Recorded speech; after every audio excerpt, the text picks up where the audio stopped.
Alright, Pretend here, and with it just being about a day away from the long faded Acheron and Aventurine rerun, today I'm going to be going over who you should probably prioritize pulling. So this video is kind of going to be going over like this. First, I'll be talking about Acheron then Aventurine. What it's going to be covering for them is firstly, I'm going to be talking about kind of what they do. I won't go over the kit exactly, which you can probably check out. The info is already out there because they're already released characters, but I will give a general idea on what they do and how they play. I will then talk about the state of them, so how they're doing, how good are they, do you want to invest in them, off just the reasons of how they are, and then also just being honest on how it is. And then I will be talking about whether they are a good pull for you. And then with that info, you can influence your decision if you prefer the decisions I listed for Acheron or the ones for Aventurine, which one you'd want more. And that's how the video is going to go. So before I get to the video, drop a like, drop a sub, hit the bell icon for more videos like this. Is again, over 80% of you guys that are not subbed to watch my videos. I make all types of videos that could be useful to you in the future. So you better hit that sub or all your gacha luck is going to be gone for the rest of 2024 and going into 2025. Anyway, let's get into it. Just like I mentioned in the beginning, we are going to be starting with Acheron. So Acheron was the first character to have more of a unique ultimate. The way she does work doesn't actually work like a regular character. She does not gain energy like a normal character would. You still gain energy by attacking, but it's in a unique way. The ways you can gain her all are by charges, and you get them by inflicting debuffs. Or if you're Acheron herself, when she uses her skill, she can gain 1 point of Slash Dream, which is the charges she will have. Once you have 9 charges, you are able to unleash the ultimate. And thanks to one of our bonus traces, you are able to hold 3 extra overstack charges. So the ways to get it is you can use Acheron's skill to gain 1, or you can inflict a debuff. So anyone on your team is able to inflict a debuff. If someone inflicts 2 debuffs at one kind of turn, so let's say you did 1 attack that would inflict 2 debuffs, you're still only going to be able to get 1 stack from that. Acheron herself, once again, her skill gives her a charge, and if you do have a signature Lycon or a Lycon that inflicts a debuff, you're able to get 2 off the skill. Because she's not inflicting a debuff with her skill, the skill itself states that you gain 1 stack, and then you're getting the additional stack from the debuff you would inflict with the Lycon. So that is the only way you're able to gain 2 stacks. Once you do have her ultimate, you're going to be able to unleash it. Once again, 9 stacks. Her ultimate, thanks to her talent, is going to lower all enemies all type res by 20% and also reduce toughness regardless of type. So if they are not weak to lightning, you are still going to be able to lower their toughness. Her ultimate is her main source of damage. Her skill can do pretty nice damage. It's not the greatest. It's still fine, but her ultimate is where she becomes an absolute nuke and wipes the field. That is a general idea how Acheron works. Now talking about the state of her right now and some stuff you want to consider. So first things you want to consider is there's a lot of info going around. There's people saying Acheron sucks now, which is just not true. I will say it, Acheron without her signature Lycon is a lot weaker. She's still alright, but she's significantly weaker. People online really do not compare her without her Lycon. When you compare her with others without her Lycon, she's significantly weaker, but with her Lycon is when she becomes one of the best DPS. The people saying she is falling off, she is not falling off. She's still insane. And one thing you probably want to consider if you are trying to get her is the way she works on a team. You have to have other Nihility characters on the team, thanks to one of her traces, which will increase her actual original damage, or well, I should say it increases the amount of the original damage respectively. So pretty much when you have one Nihility character on the team besides Acheron, the damage dealt by her attacks increases to 115% of the original damage, and if you have 2 Nihility characters, that 150% of the original damage becomes 160%. So there's a lot of things about her being restricted to Nihility teammates, but there's already a lot of good Nihility teammates, so if you have them, then it becomes really good. You were also able to make up for the second part of the trace by running a Harmony character, usually Sparkle, and now with Robin you're able to do that as well. Or if you do get Acheron's E2, which pretty much gives her an extra charge on her turn for her ultimate, and on top of that lowers the amount of Nihility characters you need. So just to get the full 160% of the original damage, you just need 1 Nihility teammate. But again, mainly talk about the state of Acheron. So Acheron right now, her without her Lycon back then was still fine. There are more options now, 4-star options and such, and there's probably going to be more coming in the future. That is going to be fine for her, but it does not compare to her signature Lycon, as her signature Lycon gives her another debuff which increases damage dealt, ultimate damage, gives her crit damage. It's a very good Lycon that increases her performance by a tremendous amount. So that is something you definitely want to consider. Without it, she's still fine, she still functions, which is nowhere near the top DPSs people put her out to be without the Lycon. And you do not need to consider getting the E2 for her to be meta right now. Even at E0S1, there are multiple ways to make her really, really good. Practically just running the general teams. So just a proper team with an E0S1, Acheron is going to be very powerful. So once again, E0S1, if you're going to pick up Acheron, I definitely would recommend picking up her Lycon with it. If you cannot, that's fine. She still will be able to clear content, albeit not as efficiently. And if you're going for E2, then I assure you, you will not struggle, because her at E2 with her Lycon just absolutely kills everything and you will not struggle. The thing you want to do know know is we are going into 3.0 soon, which is seeming to be a new meta centered around summons. So obviously she is not a summon character, so she won't see too many buffs from characters potentially. So that's something you also want to consider. And another thing is there is a current character in the game that makes her perform a lot better, and that is Xiaochu. Xiaochu is going to up your performance on Acheron significantly more than any other character would, as every debuff he provides is pretty much tailor-made towards her. He's able to have general vulnerability, so making her do more damage, and in his ultimate he's able to make enemies take increased ultimate damage, which is going to scale a lot better than the other debuffs the other Nehoti characters can provide. But the main thing that makes him so broken with her is the fact that Xiaochu allows you to gain stacks on the enemy's turn. Because when you do have Xiaochu's ultimate up, when enemies act, they gain Ashen Roast, which is considered a debuff. And when that does proc up to 6 times, you are able to get that debuff onto them, and that's going to give Acheron a charge every time the enemy attacks. And as we are getting into a part of the game where enemies are significantly faster than us, that becomes more and more valuable for Acheron. Xiaochu is definitely a character you want to consider, or if you already have him, then that's really good, but he's a character you definitely want to consider for your Acheron going into the future, because that'll future-proof her even more and make her extremely broken, or make her even more extremely broken right now. You do not need Xiaochu, you do not need the E2. Those are things you definitely would pick up on the later half. More of a premium pickup that's going to upgrade her and have her more future-proof. But Light Cone is definitely something you want to consider, because her without her Light Cone, once we get into 3.0, she might actually see a significant drop-off. But her with her Light Cone performs very, very well. And now the main decisions you want to consider if you are summoning for Acheron. So once again, at E0, her performance is fine, but it's not the greatest as compared to having S1. Her options outside of her signature are not too great, and her signature just provides so much and it's really good. Another thing is having another character to make her perform at her best, being Xiaochu. He's probably going to be another character you want to pick up if you don't want to get him and you maybe get her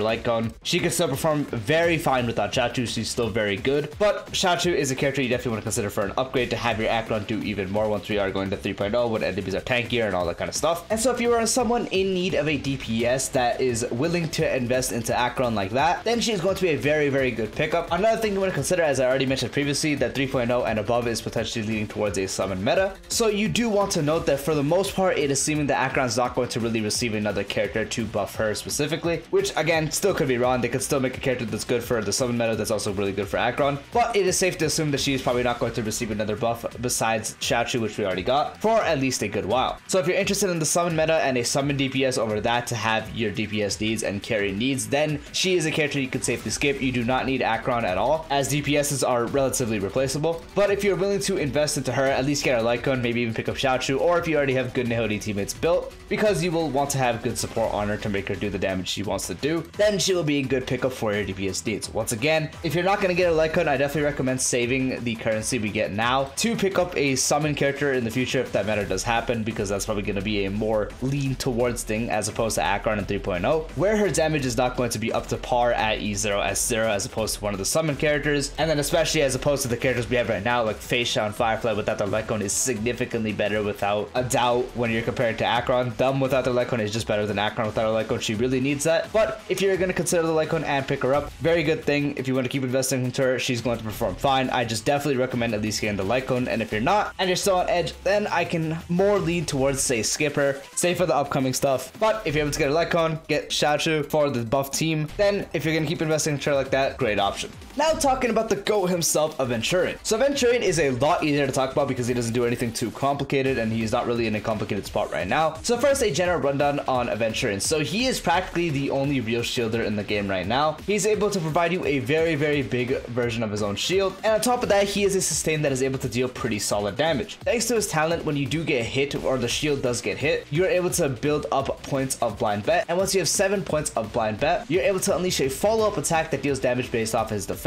And that also, thanks to one of his bonus traces, refreshes his shield by a little bit. On top of that, you're able to generate even more points of blind bet for him if you are running him on a follow-up attack team. So every turn, you're able to gain up to 3 follow-up attack points. So let's say you're running him on a team with Topaz and Feisha. So let's say the battle starts, it's Topaz's turn, you throw out Numbi. That's the follow-up attack that's considered. That's going to give Aventurine 1 point. Then it's going to be Numbi attacking, which is going to give him another point as another follow-up attack. Let's say Feisha is the next one to attack, and once you proc her follow-up attack, which you probably already got the beginning of the battle anyways to give him one thing, but just assume another one. He's gonna get a third point, and once you get that third point, then he cannot gain any more until his turn is up, so you can refresh that. So follow-up attack characters are able to charge his follow-up attack even more. That does not mean you are exclusively restricted to a follow-up attack team. He works pretty much fantastic on every team in the game. On top of that, with his ultimate, he has a exclusive debuff, which is called Unnerved, and the enemy you do hit with the ultimate does get infected with Unnerved, which increases crit damage dealt to that enemy by 15%. So critting that enemy is going to make them take increased crit damage. And yeah, that's really it. That's really how I have to explain him. Very straightforward character, and his shield strength is absolutely absurd. A well-built Aventurine practically never has a shield broken. And talking about his current state of character right now. So Aventurine is pretty much practically the undisputed best sustain of the game right now. There are some teams where others are better, like on the break teams, Linkshot, Gallagher is obviously better. On the dot teams, Wolfwo, Linkshot, and that kind of stuff are better. But for the most part, he is able to literally be used on any team you want and keep you immortal with a well-built Aventurine. On top of that, you're going to have a practical sub DPS as he does deal damage. I didn't mention this in the part of explaining his kit, but he does gain a whopping 48% up to crit rate. Every 100 defense you do have that exceeds 1600, that increases the crit rate by 2% up to 48%. So a 4k defense Aventurine has a base crit of 48% from that talent plus the 5%, so a base 53% crit rate. So getting some crit rate, crit damage rolls is very much welcomed on him. Getting the 4k defense practically makes his shield insanely strong, and on top of that, he's going to dish out some pretty nice damage that can especially help you wiggle down enemies. So as I was saying, Aventurine is practically the best sustain you can pick up right now. Practically in no fronts that if you do decide to be iffy and pick him up and you might not be too sure about it, he is not going to let you down. His shield, once again, absolutely insane. The Unnerved debuff making crit DPSs deal more crit damage to the enemy is also very helpful. On top of that, his shield, anyone with it has a 50% increase to effectors, which is insane, and he has access to his own follow-up attack, which is really, really good. On top of that, he is extremely free-to-play friendly. You do not need his signature Lycone at all, albeit his signature Lycone is extremely good. Gives him crit damage, gives him a really, really big increase to defense, and on top of that, gives him access to another debuff, which makes enemies take more damage, so just general vulnerability. So it is definitely a good pickup that you could get, but you definitely do not need it. He has fantastic options, fantastic Lycones. His early dupes are also very, very good, so E1 is definitely one you could consider, as it does give you a 20% increase to crit damage for anyone with a shield. And on top of that, when you do use your ultimate, you get a shield refresh, which is equivalent to using the skill, practically making it to where you never have to use your skill. His shield is already so strong at E0 to the point you really don't need to use the skill too much either, but at E0 you're going to need to use it more, as opposed to someone with E1 where they can just constantly refresh it with the ultimate. So it is definitely a pickup you could consider getting, but once again, he does not need it whatsoever. He does not need E1 or his Lycone to be considered one of the best sustains. Any team you want to run him on is going to be extremely good. Best in slot for follow-up attack teams,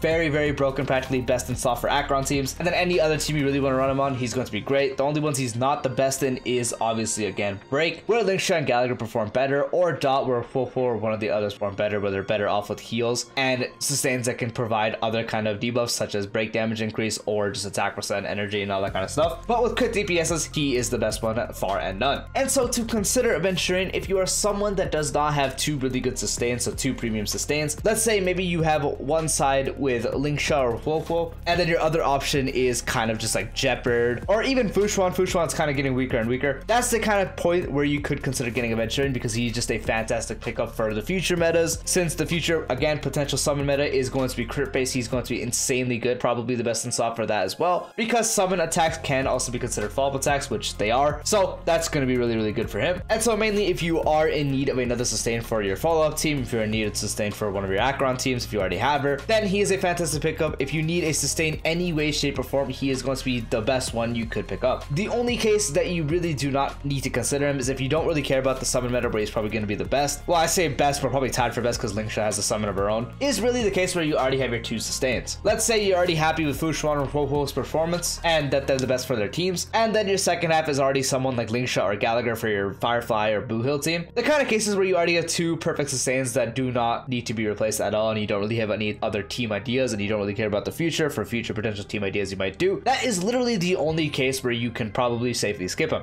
Otherwise, if you don't fall into that, or you're just looking to get another sustain for potential future team ideas, those most other reasons is why I could not recommend Aventurine enough. He is probably one of the most characters I could recommend you to pick up. And another thing to note is it seems like 3.0 and above is probably not going to have another preservation character for a good while, which means Aventurine as a sustain and a shielder is going to last for a good chunk longer. So he is relatively future proofed and he's just insanely good. If he ever does get power crept, he's probably still going to be so good to the point where he's still usable. So for power creep, you don't have to worry about for a while, and even if it does inevitably happen, he is still going to function very, very well as the second option. And yep, that is the video. That is how you kind of want to go about considering Acheron and Aventurine, if you should get them, what kind of categories and all that kind of stuff, their states and how they kind of are and how it kind of is. Hope you guys found the video helpful. If you guys are summoning, let me know. Peace out.